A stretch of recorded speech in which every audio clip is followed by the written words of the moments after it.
Umani na naman ng samot-saring reaksyon at batiko sa social media ang content creator na si Bogart TV matapos iuwi ang claim buzzer ng Jollibee. Matatanda ang nauna ng binatikos ang content creator matapos niyang ipagmalaki ang kanyang sarili na kumakain ng maraming libreng sample ng pagkain sa isang food market sa Taiwan noong nakaraang buwan. Noong panahong iyon, nagpahayag ang mga netizens ng kanilang pagkabigo at kahihiyan sa kanyang inasal sa Taiwan. Can I taste? Kunyari bibili tayo. Can I taste one? What's that? Here? Kunyari medyo mayaman-yaman tayo. Oh, good. Harap?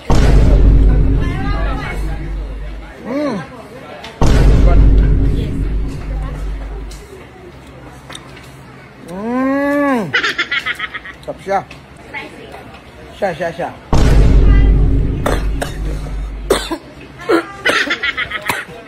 At kamakailan lamang ay ibinahagi ng content creator sa social media na hindi sinasadyang naiuwi niya ang claim buzzer ng Jollibee. Nagpost ang content creator ng serye ng mga larawan sa kanyang Facebook page kung saan ipinakita niya ang harap at likod na bahagi ng claim buzzer na may number 20 ng Jollibee. Sa comment section ng tinanggal na post ng Bogart TV, isang Rene Rose Reyes ang nagsabi na ang claim buzzer ng Jollibee na aksidenteng naiuwi ng content creator ay mula sa isang Jollibee store kung saan siya nagtatrabaho. Sinabi ni Rene Rose na sinisingil ang kanyang crewmate ng 500 Philippine pesos para bayaran ang nawalang claim buzzer at nagpasya silang hatiin ng bill para mabayaran nila ang nawalang item. "Sir, sa store po namin yan. Charge po sa kakrew namin 500 po yan.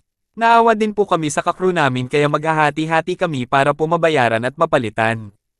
Isang pa-opinya ang nakakuha ng screenshot ng Facebook post ni Rene Rose kung saan siya at ang kanyang mga crewmate ay nagkaroon ng pagkakataon na kumuha ng litrato kasama ang content creator. Ayon sa kanya, inilarawan niya ang content creator bilang super approachable. Matapos mag-viral online ang tinanggal na post ni Bogart, nag-live ang content creator para sabihin sa content creator na si Nico David na ibabalik niya ang claim buzzer sa Jollibee store. Oo, kaya kay paring Nico David, ibabalik ho namin ito. Ito po, ibabalik po namin. Hindi, ito, ibabalik ho namin ito bukas din. Dahil wala lang, nagmamadali lang ho talaga kami kanina.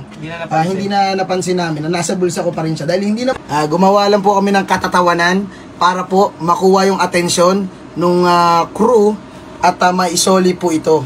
At syempre kay paring Nico, big shoutout sa iyo. Napakaswerte mo. Ikaw ang Pagkatapos ay nag-react ang mga netizens sa Facebook post ni Bogart tungkol sa hindi niya sinasadyang pag-uwi ng claim buzzer. Habang tinawag ng ilang netizens ang content creator para sa kanyang ginawa, ang iba naman ay nagsabing gusto nilang IMAS report ang kanyang Facebook account. Wala pang pahayag ang Jollibee tungkol sa usapin. Ibinahagi kamakailan ng content creator na ibinalik niya ang claim buzzer ng Jollibee matapos niyang aksidenteng maiuwi ang item. Nagpost ang content creator ng sunod-sunod na larawan sa kanyang Kid Mil Larry Facebook account noong Thursday, September 14, 2023, kung saan makikita niyang ibinalik ang Jollibee claim buzzer sa crew sa isang sangay ng Jollibee.